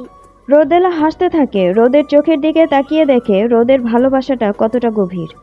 রোদেলা খেয়াল করে একদিন বৃষ্টিতে মায়ান ভিজে যাচ্ছিল, আর তাড়াতাড়ি করে তার টি শার্টটা খুলে মায়ানের মাথা মুছে দিচ্ছে রোদ। রোদেলা মনে মনে বলতে থাকে, যেন বাচ্চাটাকে প্রতিদিন নতুন করে আগলে নিচ্ছে রোদ। রোদেলা তার বাবার কাছে এসে বলতে থাকে, বাবা, তোমাকে একটা কথা বলার ছিল। তুমি নিশ্চয়ই অনেকবার খেয়াল করেছো রোদ বদলে গেছে অনেক, আর মায়ানকে সে কতটা নিজের করে নিয়েছে। যার জন্য রোদের এই বদলে যাওয়া, আমরা তাকে একবারের জন্য আমাদের বাড়িতে নিয়ে আসতে পারি না বাবা? হ্যাঁ, মেয়েটা দায়িত্ববান, শিক্ষিত, আর মায়ান সে তো এমন একটা শিশু যাকে আপন করতে সময়ই লাগে না। তখনই মমতা বেগম সামনে আসে আর বলে, এক কাজ করলে কেমন হয়, আমায় রোদের বিয়ে দিয়ে দিই। তখনই আদনান সাহেব আর রোদেলা হতবাক হয়ে মমতা বেগমের মুখের দিকে তাকায়। আর আদনান সাহেব মনে মনে বলতে থাকে, এই মহিলা আবার কোন কাহিনী শুরু করতে যাচ্ছে? মমতা বেগম আদনান সাহেবের মুখের ভাবটা মনে হয় কিছুটা বুঝতে পারে। আর তখনই সে বলে ওঠে, সব সময় তোমরা আমাকে নেগেটিভ মনে করো। আমি কি এতটাই খারাপ? আমি তো ওই মেয়েটা মানে মায়ের কথা বলছিলাম। তখনই আদনান সাহেব আর রোদেলার মুখে যেন একটা উজ্জ্বল হাসি ফুটে ওঠে। আদনান সাহেব মায়ার সমস্ত খোঁজ খবর নেয়। পরে সে বুঝতে পারে আপাতত মায়ার গার্ডিয়ান হচ্ছে ঈশানীর বাবা মা। বসার ঘরে খোলা জানালা আলো ফুটেছে, চায়ের কাপে ধোঁয়া উঠছে। মায়া তখন রান্নাঘরে ঈশানীর মায়ের সাথে গল্প করছিল।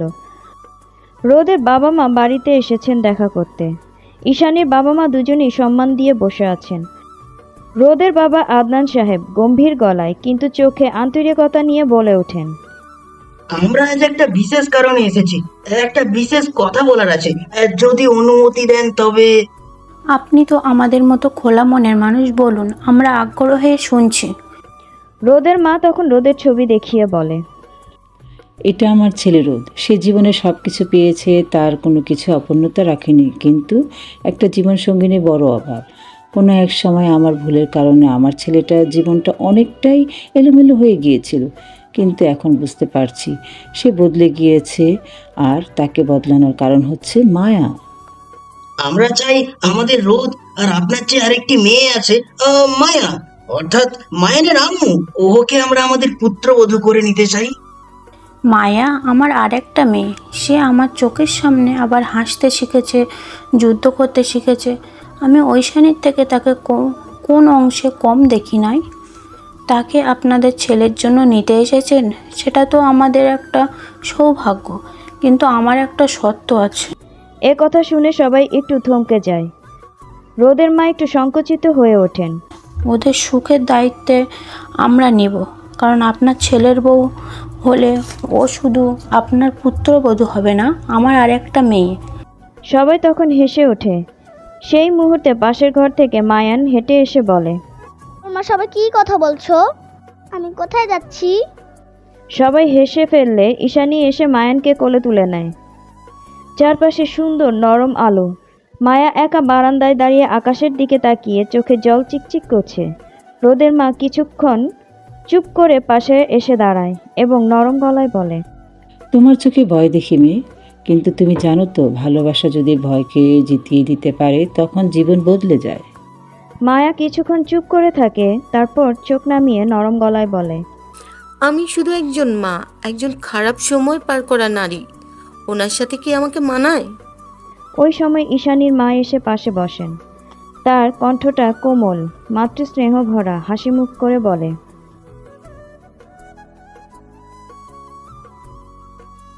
পেছন থেকে মায়ান ছোট পায়ে দৌড়ে এসে মায়ার কোলে জড়িয়ে ধরে বলে ওঠে, মামুনি, আমি রোদ আঙ্কেলকে খুব ভালোবাসি। তুমি যদি বিয়ে না করো তাহলে সে চলে যাবে তো। মায়ের চোখ বন্ধ করে মায়ানকে বুকের সাথে জড়িয়ে ধরে। ভেতরটা কেঁপে ওঠে। জীবনের সব থেকে সুন্দর সিদ্ধান্তগুলো আমরা ভয় পেতে পেতে নেই, কিন্তু সেটাই ঠিক হয়। আর আমরা চাই তুমি আর রোদ একসাথে থাকো। তোমার মতো ভালোবাসার মানুষ রোদ কখনো পাবে না। একটুখানি সময় নীরবতা ছড়িয়ে যায়। কারো মুখে কোনো কথা নেই। রোদের বাবা দূর থেকে দাঁড়িয়ে দেখে কিছুক্ষণ কিছুই বলে না, শুধু চোখে একটা আশা। মায়া সবার দিকে একবার করে তাকায়, আর মায়ানের ছোট মুখের দিকে চেয়ে ধীরে ধীরে মুখ নিচু করে চোখের জল মুছে বলে, ঠিক আছে, আমি রাজি। শুধু একটা কথা, তোমরা সবাই আমার পাশে থাকবে তো? সবাই একসাথে এগিয়ে আসে। মায়ান খুশিতে এগিয়ে এসে বলে, ইয়াহু! আমার মামা আর ওর আঙ্কেল দুইটাই চকলেট। তো আমারও তো আমার মতো একটা চকলেট লাগবে। সবাই তখন অবাক হয়ে মায়ানের দিকে তাকিয়ে হেসে দেয়। পেছন থেকে ঢুকে পড়ে ঈশানী আর ঈশান। ঈশান ঈশানীর দিকে তাকিয়ে বলে ওঠে, উলে বাবা, তোমার চকলেট তো আসতে একটু দেরি আছে। আগে তো দুজনের সেটিং হয়। ফাজিল লোক একটা। মায়ান বাবা, আগে তুমি অনেক বড় হও, তারপর তোমাকে এত এত চকলেট এনে দেবো। এখন চলো তবে, আর দেরি কেন, আমরা সবাই মিলে বিয়ের শপিং করি। ঈশান একটা হাসি দিয়ে বলতে থাকে, বড় হয়ে এত এত চকলেট মানে আমরা কি মায়ানকে প্লেবয় বানাবো নাকি? আর আমার কাছ থেকে তো এখন অনেক বড় কোনো স্পেশাল রোমান্টিক প্ল্যান করা। সবার মুখেই আনন্দ। এক মুহূর্তে মায়ের চোখ ভরে ওঠে। এই পরিবারের ভালোবাসা হয়তো সত্যি তার জন্য ভাগ্যের ব্যাপার। খুব ধুমধামে রোদ আর মায়ার বিয়ে হয়ে যায়। ঘর ভর্তি গোলাপ ফুলের সুগন্ধ, মেঝেতে ছড়িয়ে রাখা ফুলের পাপড়ি। ফুল সজ্জিত খাটের উপর এক কোণে বসে আছে মায়া। পরনে তার লাল বেনারসি, কপালে টিপ, কানে ঝুমকো, মুখে লাজুক হাসির ছোঁয়া। রোদের চোখে এক অন্যরকম টান। রোদ ধীরে ধীরে প্রবেশ করে। তার চোখে যেন অন্যরকম ভালোবাসা হতে দেখা যাচ্ছে। রোদ ধীরে ধীরে মায়ের খুব কাছাকাছি এসে বসে আর বলে, তুমি জানো না মায়া, আজ আমি শুধু একজন মানুষ না, একজন সৌভাগ্যবান প্রেমিক যে অবশেষে তার পৃথিবীকে কাছে পেয়েছে। মায়ার চোখ দুটো নামিয়ে নেয়। রোদ ধীরে ধীরে মায়ের সামনে এসে বসে আর হাত দুটো তুলে নেয় আর বলে, তোমার এই হাতটা আমার জীবনে দিশা হয়েছে মায়া। আজ আমি শুধু তোমার পাশে থাকতে চাই, প্রতিটা নিঃশ্বাসে, প্রতিটা রাতে। মায়া একটুখানি চমকে তাকায়, চোখে পানি চিকচিক করছে। মায়া গলা কাঁপিয়ে খুব ধীরে বলে, আমি তো ভাবিনি আমার জীবনে কখনো এমন রাত আসবে, যখনই কেউ আমার চোখের দিকে তাকিয়ে এমন করে বলবে আমি তোমার। রোদ ধীরে ধীরে তার মুখের খুব কাছে চলে আসে। দুজনের নিঃশ্বাস গুলিয়ে যায়। রোদ ধীরে বলতে থাকে মাতাল স্বরে, আমি শুধু বলছি না, প্রমাণও করতে এসেছি। রোদ ধীরে ধীরে মায়ার কপালে চুমু খায়। মায়ার চোখ বন্ধ করে ফেলে। রোদ একেবারে মায়ার কপাল গলা নরমভাবে ছুঁয়ে দেয়। মায়া যেন লজ্জায় আর ভয়ে নিঃশ্বাস বন্ধ হয়ে আসছিল। ঠিক তখনই দরজার বাইরে একটি ছোট্ট কণ্ঠস্বর, আমনি, রোদ আঙ্কেল, আমি তো ঘুমাতে পারছি না, আমার তো একটা গল্প শুনতে হবে। মায়া হেসে ওঠে। রোদের মুখে এক দুষ্টু হাসি। সে মায়ার কানে ফিসফিস করে বলে, আমার কাছে আসা। হায় রে, আমার বাচ্চাটা। মায়া একটু হেসে উঠে, তারপর দরজার দিকে যায় এবং মায়ানকে কোলে তুলে নিয়ে আসে। আসলে আমার বাবাটা গল্প না শুনলে তো ঘুমই হয় না। আমি আর তোমার রোদ আঙ্কেল তোমাকে একটা মজার গল্প শোনাবো, যেখানে থাকবে একটা রাজা আর একটা রানী। রোদ এগিয়ে এসে মায়াকে পেছন থেকে জড়িয়ে ধরে আর কাঁধে মাথা রেখে বলে, ওই রাজা রানী আর একটা ছোট্ট রাজকুমার, যারা কিনা সবসময় একসাথেই থাকবে এবং তারা কখনো একের অপরকে ছেড়ে যাবে না। তারপর মায়ানকে মাঝে শুইয়ে দিয়ে দুজন দুই পাশে শুয়ে পড়ে। সেই দিনের রাতটা তাদের এভাবেই কেটে যায়। স্যার, আপনি শুনেছেন ওই মেয়েটার বিয়ে হয়ে গেছে? ওই রোদ নামের একটা ছেলে, সেই ছেলেটার সাথে গতকাল রাতে। কাঠের চেয়ারটা ছিটকে পড়ে যায় ফারহানের পিছনে। সামনে রাখা টেবিলে ধাক্কা মেরে উল্টে ফেলে দেয় সে। চোখ লাল, কপালে রক্তের মতো টান টান, মুখে বিকৃত হাসি। মায়া আর কারো হতে পারে না। আমি বলেছিলাম যে কোনোভাবেই হোক ওকে আমার চাই। কে সেই রুদ্র? কে? কয়েকটা গ্লাস একসাথে ছুঁড়ে ফেলে দেয় দেয়ালে। কাঁচ ভেঙে ছিটকে পড়ে ঘরের চারপাশে। লোক ভয়ে পিছিয়ে যায়। একজন বলে, স্যার, আপনি শান্ত হন, আমাদের সামনে কিছু ভাবা উচিত। ফারহান হঠাৎই লোকটার গলা চেপে ধরে এবং পাগলের মতো গলায় বলতে থাকে, শান্ত হব আমি?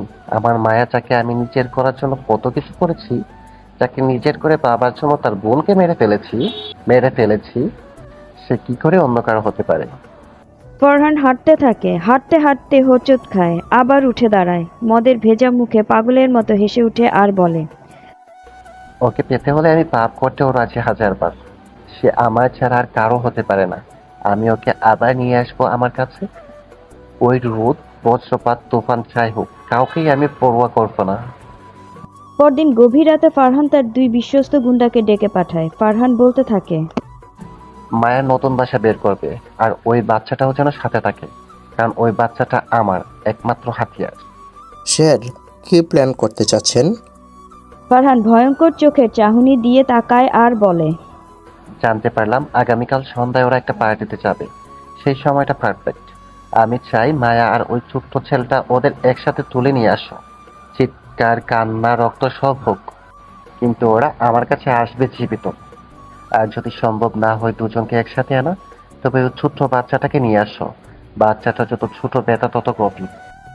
মায়া ছুটে আসবে আর আমি তার সব শেষ করব। ঘরের ভেতর নরম আলো হালকা গোলাপি আভা ছড়াচ্ছে। মায়া আয়নার সামনে দাঁড়িয়ে শাড়িটা বারবার কোমরে পেঁচানোর চেষ্টা করছে, কিন্তু বারবারই সে আটকে যাচ্ছে, বারবার ব্যর্থ হচ্ছে। মায়া হালকা বিরক্ত নিয়ে বলে, ধ্যাৎ, এখনই পিনটা হাতে ঢুকতে হলো, রক্ত বের হচ্ছে এখন। হঠাৎ ঝড়ের ভিতর প্রবেশ করে রোদ, তার চোখে শার্প একটা হাসি। তোমার এই যুদ্ধ আমি দূর থেকে দেখছিলাম, তুমি চাইলে আমি একটু সাহায্য করতে পারি। মায়া লজ্জায় চোখ নামিয়ে ফেলে আর বলে, না লাগবে না, আমি পারবো। রোদ আরো এক কদম এগিয়ে আসে, তার চোখ একেবারে মায়ার চোখের কাছে। গলার স্বরে এক ধরনের ব্যর্থ রোমান্স। রোদ নরম গলায় বলে, পারোও না আর জানোও না। তোমার ব্যর্থটা আমার সৌভাগ্য। এখন চুপ করে দাঁড়িয়ে থাকো। সে ধীরে ধীরে শাড়িটা মায়ার কোমর থেকে তুলে নেয়। মায়ার নিঃশ্বাস ধীরে ধীরে ভারী হয়ে ওঠে। শাড়ির আঁচল যখন পেটের উপরে পড়ে, রোদের আঙুলগুলো আচমকা ছুঁয়ে যায় মায়ার উন্মুক্ত কোমরের পাশ। হঠাৎ সময় যেন থমকে যায়, রোদ থমকে যায়। কিছু মুহূর্তেই তার চোখ চলে যায় মায়ার কোমরের উপর, উজ্জ্বল কোমল, নিখুঁতভাবে রোমাঞ্চিত। সেই স্থানে আগুন ছড়িয়ে দিতে চায় রোদ, কিন্তু দিতে পারে না। ধীর গলায় বলে, ধীরে। উফ, তোমার পেটটা ভয়ঙ্কর রকমের সুন্দর মায়া। মায়া আটকে উঠে সরে যেতে চায়, কিন্তু রোদ আটকে ফেলে। রোদের ঠোঁটের কোণে এক বিন্দু দুষ্টু হাসি। তোমার চোখ বলছে ওইদিকে তাকানো মানা, কিন্তু আমার মন তো মানছে না। তুমি জানো না, তোমার শরীর শুধু নয়, অভিব্যক্তি ও আমাকে পাগল করে তুলছে। সে আচমকা মায়ার কানে মুখ নিয়ে যায়। রোদ ফিসফিসে বলে, ফিসফিস গলায়, এইভাবে যদি প্রতিদিন শাড়ি পরাতে দাও, তাহলে তো আমি সব ভুলে যাব। মায়া লজ্জা পেয়ে এক ধাক্কায় রোদের বুকে একটা থাপ্পড় দিতে চায়, কিন্তু হাতটা থেমে যায় তার পেশিতে। তখনই মায়া লজ্জায় মিশ্রিত রাগ নিয়ে বলে ওঠে, পাগল, ছাড়ো বলছি। হাসতে হাসতে, তোমার প্রেমে পড়ে আমি তো হয়েছি পাগল প্রেমিক, আর তোমার সিংহাসনের গোলাম। রোদ পেছন থেকে মায়াকে জড়িয়ে ধরে বলতে থাকে, দূর থেকে যখন তোমায় দেখি, তখন মনে হয় এই পৃথিবীতে আমার কল্পনার চেয়েও সুন্দর ছিলে তুমি। কিন্তু সামনে যখন তোমায় ছুঁয়ে দিই, মনে হয় আমি স্বর্গে চলে এসেছি। মায়া নিচু চোখে বসে থাকে, চুলগুলো খুলে পড়ে কোমর ছড়িয়ে। রোদ এক হাতে ধীরে ধীরে তার চুলগুলো কাঁধের পেছনে সরিয়ে দেয়। রোদ ভারী একটা নিঃশ্বাস ফেলে বলে, তোমার গলায় নিচে থাকা তিলটা এতটা নেশালো কেন? আমি কি একটু ছুঁয়ে দিতে পারি?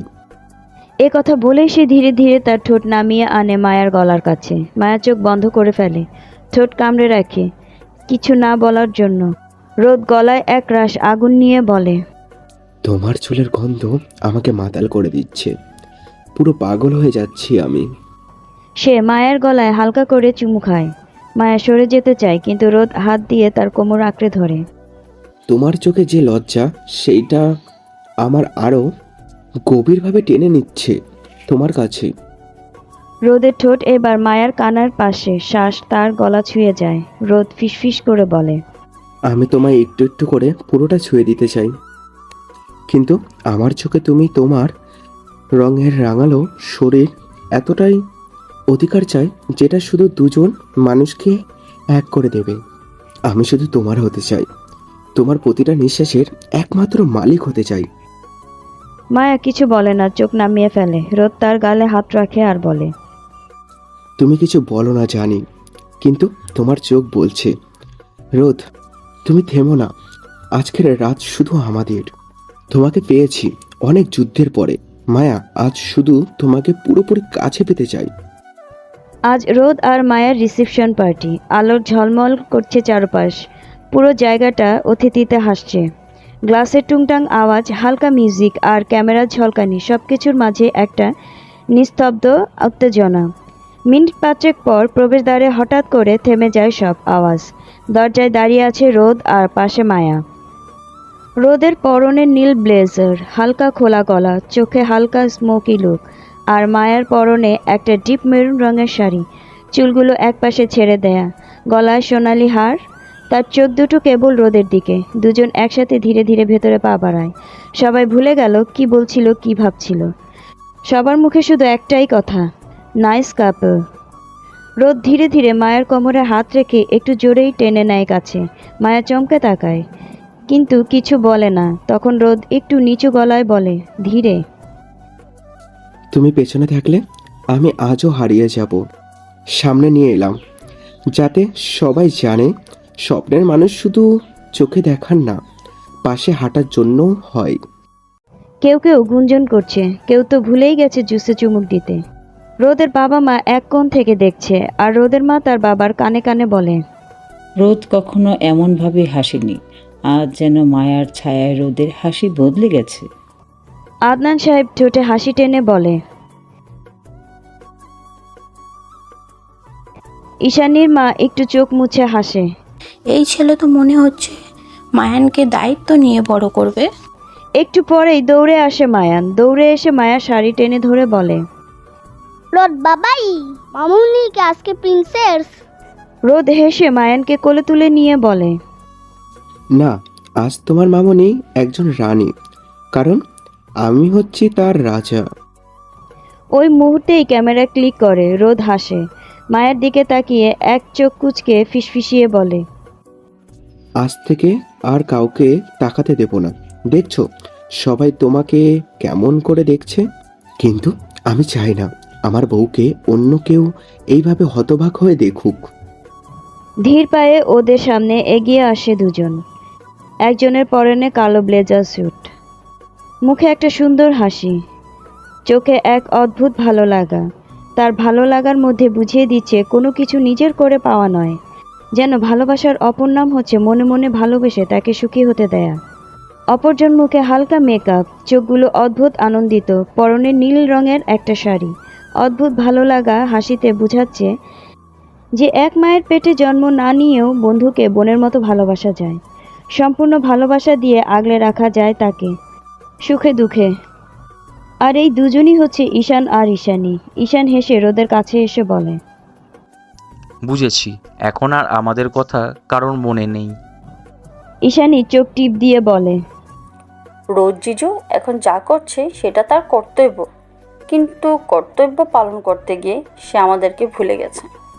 ঈশানী ঈশানের দিকে হাত বাড়িয়ে দিয়ে বলে, চলো, আমরা কাবাব মে হাড্ডি হতে চাই না, এখান থেকে চলে যাই।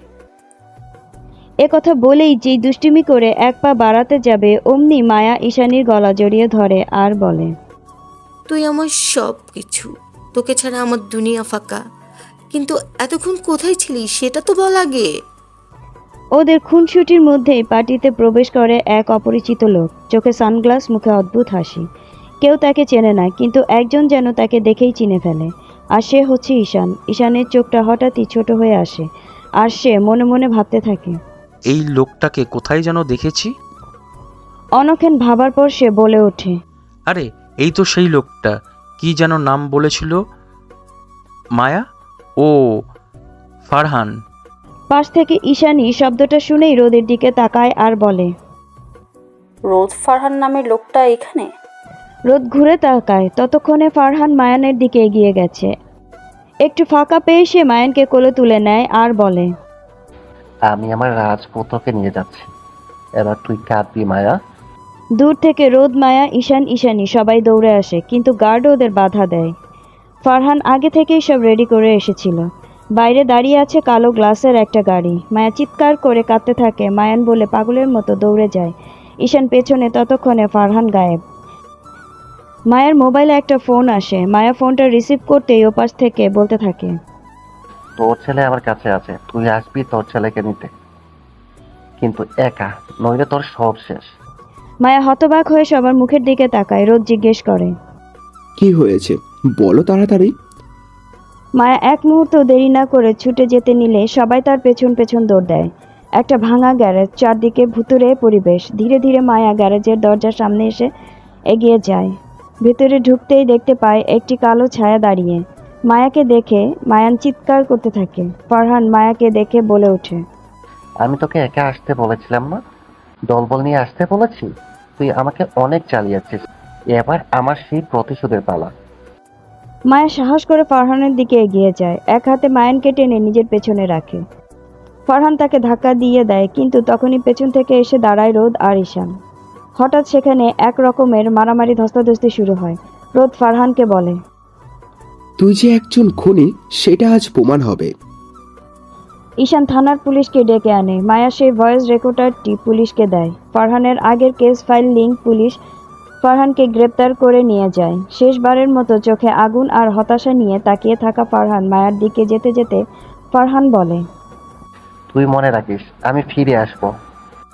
ফারহানকে পুলিশ ধরে নিয়ে যাওয়ার পর কেটে গেছে প্রায় মাস কয়েক। মামলা চলছে, বিচার প্রক্রিয়া শুরু হয়েছে, কিন্তু এক রাতে রহস্যজনকভাবে ফারহান পুলিশের হেফাজত থেকে পালিয়ে যায়। সে আর এখন আগের মতো অতটা ভয়ঙ্কর নেই, পাল্টে গেছে সে।